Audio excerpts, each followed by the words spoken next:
Assalamualaikum warahmatullahi wabarakatuh. Selamat datang di YouTube saya, Syihab Al-Hasyim. Pada kesempatan kali ini guys, saya ingin berbagi informasi mengenai salah satu tempat yang cukup menarik dikunjungi selama pandemi COVID-19. Itu artinya berarti tempat ini masih buka dong, masih buka loh. Salah satu tempat yang di Kabupaten Kediri ini masih banyak dikunjungi oleh orang-orang, dan buat kalian orang Kediri asli yang belum pernah tahu tempat ini wajib kamu kunjungi. Dan untuk kalian yang tentu saja baru datang di Kediri atau belum pernah datang ke sini, itu adalah salah satu tempat yang menarik yang harusnya kalian kunjungi. Oke, kita akan bahas tempat ini lebih dalam ya. Berbicara mengenai sejarah tempat ini guys, tempat ini dibangun oleh warga sekitar di Pare dan kemudian diresmikan pada tahun 1971, tanggalnya 24 Juni. Diresmikan oleh Gubernur Jawa Timur pada saat itu, beliau bernama Muhammad Nur. Jadi tempat ini dibangun pada masa Orde Baru. Sedikit membahas mengenai seorang Gubernur Jawa Timur pada masa itu, yaitu Pak Muhammad Nur. Pak Muhammad Nur ini menjabat di masa Orde Baru sebagai Gubernur Jawa Timur, aslinya dari Madura guys. Dan fakta yang keren yang menurut saya cukup menarik ketika saya dengar adalah beliau ini seorang gubernur yang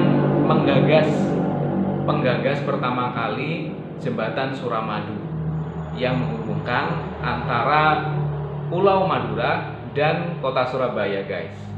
Salah satu tujuan kenapa tugu ini dibangun adalah sebagai sebuah penanda kalau kita sudah masuk Kota Pare, sebuah kota kecil di Kabupaten Kediri. Tempat ini merupakan tempat yang menarik sebagai spot foto guys. Di sebelah timur itu kita bisa melihat ukiran Pancasila di situ, dan di sebelah barat kita melihat ukiran proklamasi. Semuanya ada di bawah tugu tersebut. Kemudian di paling atas ujungnya itu ada Garuda Pancasila sebagai lambang negara kita.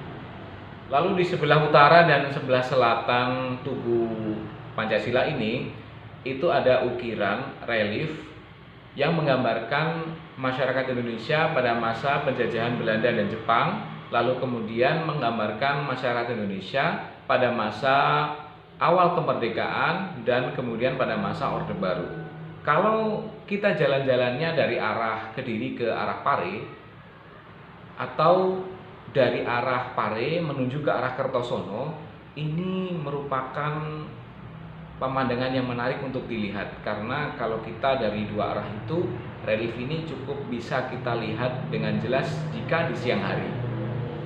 Kemudian di sebelah timurnya tugu ini itu ada tempat yang menarik juga untuk dijadikan tempat nongkrong.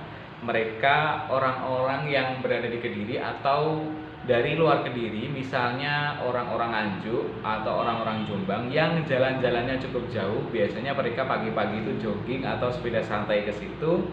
Mereka datang ke situ untuk melakukan foto-foto atau duduk-duduk santai sambil beristirahat sejenak. Dan ketika di malam hari, tempat ini juga cukup ramai di sebelah timurnya tugu sebagai tempat cangkruan atau tempat nongkrong anak-anak muda.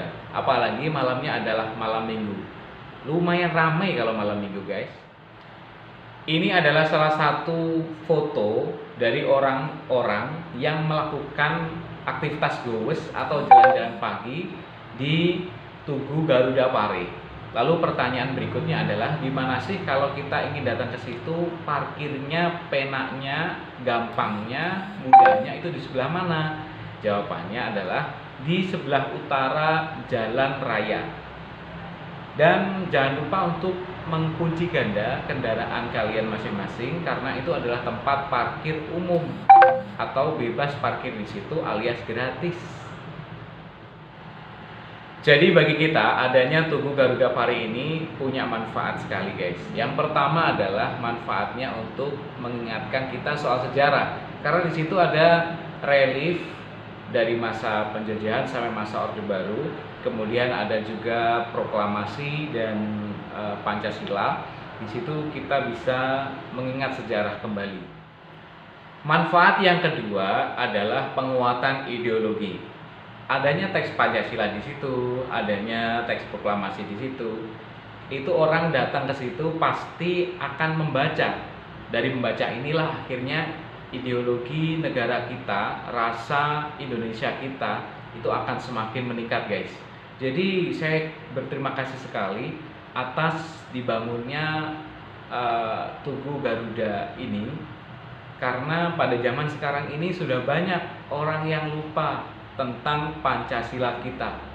Dari Pancasila yang pertama sampai yang kelima mungkin banyak orang yang lupa, apalagi anak-anak muda kita. Manfaat yang ketiga adalah manfaat silaturahim, karena dengan tempat yang indah ini kita bisa foto-foto bareng teman kita, bareng sahabat kita, yang tentu saja kalau dengan foto-foto bareng ini membuat kita semakin akrab lagi, guys. Manfaat selanjutnya adalah manfaat edukasi. Banyak yang datang ke tempat ini itu mereka belajar, guys.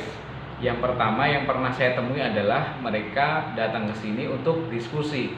Atau yang kedua yang pernah saya lihat itu adalah mereka belajar pidato bahasa Inggris di sini. Yang selanjutnya adalah tempat observasi bagi teman-teman yang suka dengan pelajaran sejarah. Orang-orang yang saya temui di tempat ini tuh terutama kebanyakan adalah mereka yang belajar di Kampung Inggris Pare. Yang terakhir, manfaat kelima adalah banyak orang-orang di Kediri ini yang menggunakan tempat ini sebagai tempat berkumpulnya untuk memperingati hari besar mereka masing-masing.